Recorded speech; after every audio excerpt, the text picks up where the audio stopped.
നമ്മളെ ഇപ്പോഴത്തെ കേരളം ചർച്ച ചെയ്യുന്ന പ്രധാനപ്പെട്ട കാര്യം ഇപ്പം മുഖ്യമന്ത്രിയൊക്കെ ആയി മന്ത്രിസഭയെ ഇന്ന് തന്നെ അറിയാൻ പറ്റുമെന്ന് UDF കൺവീനർ പറഞ്ഞു. അതിൻ്റെ ചർച്ചകളൊക്കെ നടക്കുന്നുണ്ട്. അപ്പോൾ അതിൻ്റെ ഒരു ആകാംക്ഷയും ആവേശവും ഒക്കെ കേരളത്തിനൊട്ടാകെയുണ്ട്. ശ്രീ നൗഷാദ് അലി, ഇപ്പം മുഖ്യമന്ത്രി ശ്രീ VD സതീശൻ അദ്ദേഹം തുടക്കത്തിലെ തന്നെ ഒരു മെയ്വഴക്കമുള്ള നേതാവാണെന്ന് തെളിയിച്ചു കഴിഞ്ഞു.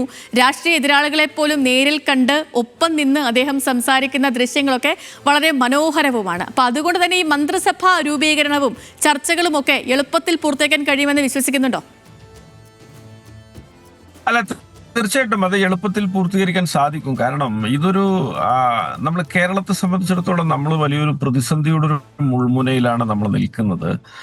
നമ്മളെ സംബന്ധിച്ചിടത്തോളം നമ്മൾ വേറിട്ട് ചിന്തിക്കുകയും നമ്മുടെ കേരളത്തിന്റെ നാളെയുടെ ഭാവിയെക്കുറിച്ച് കൃത്യമായ പദ്ധതികളും ആസൂത്രണവുമായിട്ട് മുന്നോട്ട് പോവുകയും ചെയ്തിട്ടില്ല എങ്കിൽ നമ്മുടെ നാളിതുവരെ നേടിയെടുത്ത എല്ലാ കീർത്തിയും അതൊക്കെ നിഷ്ഫലമായി പോകുന്ന ഒരു സാഹചര്യത്തിലൂടെയാണ് നമ്മൾ മുന്നോട്ട് പോകുന്നത്. അതുകൊണ്ട് ഭരണ പ്രതിപക്ഷ ഭേദമില്ലാതെ ഒരു മെച്ചപ്പെട്ട കേരളത്തെ സൃഷ്ടിക്കാനുള്ള ഒരു വലിയൊരു മുന്നേറ്റമാണ് ഈ സർക്കാരിൽ നിന്ന് ജനം പ്രതീക്ഷിക്കുന്നത്. അതുകൊണ്ടാണ് കേരളത്തിൽ കോൺഗ്രസിന്റെ ചരിത്രത്തിൽ ഇന്നേവരെ ഇല്ലാത്ത സീറ്റുകൾ കോൺഗ്രസിന് നൽകിയത്. 102 സീറ്റ് UDFിനുണ്ട്.